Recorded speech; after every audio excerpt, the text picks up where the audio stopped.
Guys, ഇന്ന് നമ്മളൊരു പ്രത്യേകതരം വിഭവമാണ് ഉണ്ടാക്കുന്നത്. അത് ചക്കപ്പരിപ്പ് വട. അത് പരിപ്പിന് പകരം നമ്മളിവിടെ ചക്കയാണ് ഉപയോഗിക്കുന്നത്. അതിന് എന്തെല്ലാം ഇൻഗ്രീഡിയൻസ് ആണ് വേണ്ടതെന്ന് നമുക്ക് നോക്കാം. ചക്ക ഞാൻ ഇവിടെ എടുത്തിട്ടുള്ളത് ഇത് ഈ വലിപ്പത്തിന് ഞാൻ അരിഞ്ഞിട്ടുണ്ട്.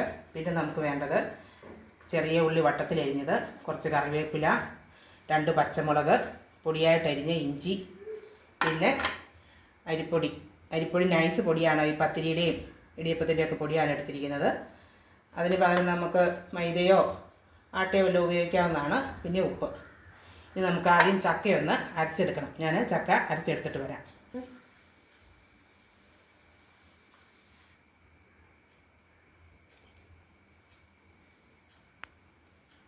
ഇതിനകത്ത് കുറേശ്ശെ നമുക്ക് അരിപ്പൊടിയും കൂടെ ചേർത്ത് കൊടുക്കാം. അരിപ്പൊടി ഒത്തിരി കൂടിപ്പോയത് നമ്മൾ കുറേശ്ശെ ഇട്ട് ഇളക്കി നോക്കിയതിന് ശേഷം മാത്രം വീണ്ടും നമുക്ക് അരിപ്പൊടി ഇട്ട് കൊടുക്കാം. നമ്മൾ ചക്ക എടുക്കുന്നതിൻ്റെ അനുസരിച്ചാണ് അരിപ്പൊടി ഇതൊക്കെ ഇട്ട് കൊടുക്കേണ്ടത്. എല്ലാ ചക്കയും ഒരുപോലെ ആയിരിക്കില്ല. വെള്ളം നമ്മൾ പ്രത്യേകം ശ്രദ്ധിക്കേണ്ട കാര്യം, ചക്ക അരച്ചെടുക്കുമ്പോൾ വെള്ളം ചേർക്കാണ്ട് വേണം അരയ്ക്കാൻ.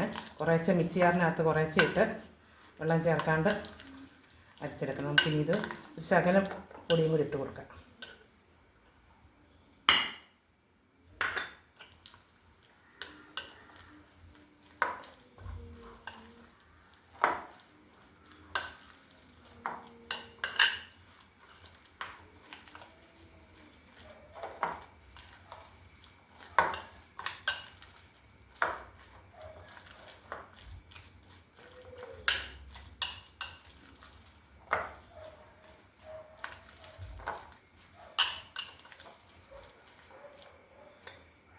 ശകലം കൂടി ഇടുവാണ്, എന്നാലും നമുക്കത് കയ്യിൽ പരത്തിയത് പരിപ്പുടെ ഷേപ്പിനിടാൻ പറ്റുള്ളൂ.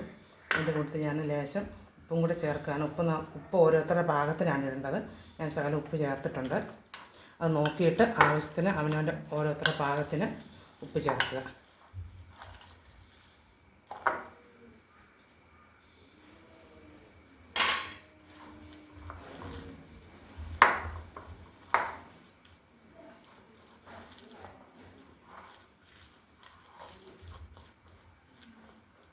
അതുപോലെ തന്നെ കറിവേപ്പില ഞാൻ ചെറുതായിട്ട് മുറിച്ചാണ് ചേർത്തേക്കുന്നത്.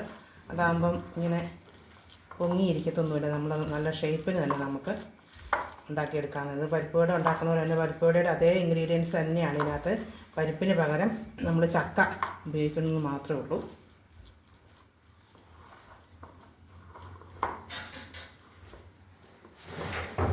ഞാൻ ആദ്യമേ എണ്ണ ചൂടാവാനായിട്ട് ഇത് വെച്ചിട്ടുണ്ടായിരുന്നു. നമുക്കിനി ഇതെങ്ങനെ പരത്തി ഉണ്ടാക്കുന്നതെന്ന് നോക്കാം. ഞാൻ ആദ്യം കൈയൊന്ന് നനച്ചേച്ചോ അല്ലെങ്കിൽ കയ്യിൽ ഇച്ചിരി എണ്ണയെ തൂവിച്ചാണ്. നമ്മുടെ കയ്യിൽ ഇതൊട്ടുമില്ല.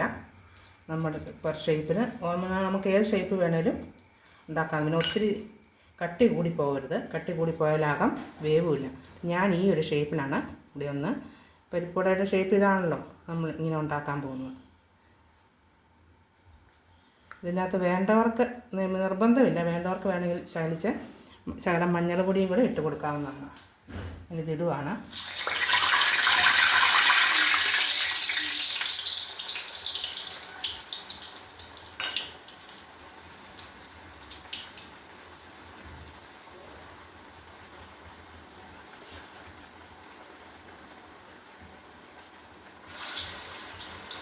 ഞാനിട്ടത് മുരിഞ്ഞിട്ടുണ്ട്. നമുക്കത് ഒന്ന് തിരിച്ചിട്ട് കൊടുക്കാം.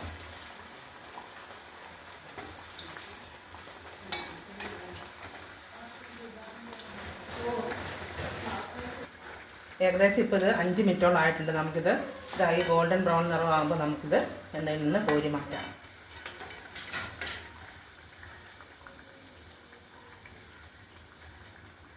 ഞാനിവിടെ നേരത്തെ തന്നെ ടിഷ്യൂ പേപ്പർ ഇട്ട് വെച്ചിട്ടുണ്ട്. അതിലോട്ട് കോരി മാറ്റാം.